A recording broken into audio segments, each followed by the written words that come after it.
After a week blocking one of the world's busiest shipping lanes, the Ever Given is finally free. 10 tugs pulled it out of the bank and into deeper water.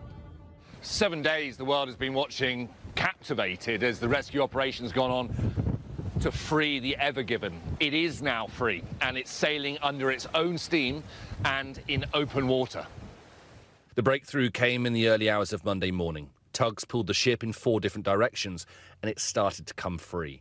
By first light, it had visibly shifted, but the bow remained stubbornly wedged. As the rescue teams waited for another high tide, strong currents and high winds worked against them, twisting the ship at right angles.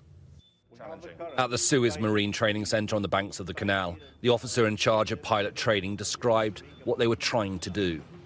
The tug is pushing south.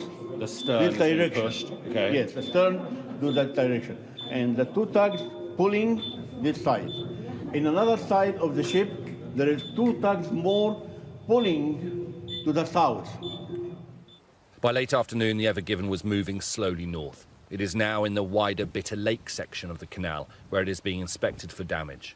This just shows the strategic nature of the Suez, the fragility of our supply chains. I mean, we've got to have some context here. This is a very rare occurrence. With 18,000 transit, it's still the most efficient route to get from Asia to Europe. But there's no doubt they'll be looking very carefully at the next few weeks, particularly investigation, which must take place now, to find out exactly what went wrong. The Suez Canal is open again, and the backlog will now start. The massive cargo ship that's been blocking the Suez Canal since last week has finally been freed. And the huge backlog of other vessels, hundreds of them, waiting to pass through, is starting to move again. That's according to the Canal Authority on Monday. The 430-yard behemoth became stuck diagonally across a southern section of the canal in high winds on the 23rd of March when it ran aground. That is used by about 15% of the world's shipping traffic for 6 days and costing the canal $14 to $15 million a day.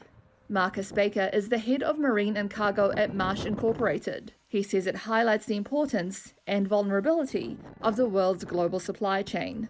I mean, this is a very significant maritime artery, one of only 2 major canals in the world that operate in this way in terms of moving ships from one ocean to another. You've got to remember that 90% of the world's goods are moved by ship.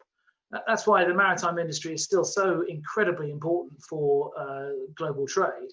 So any blockage of any kind that delays things has an unprecedented impact on global trade, and that's exactly what we've seen in the last traffic week. Jam of other ships. Shipping group Maersk said the knock-on effects on global shipping could take weeks or months to unravel.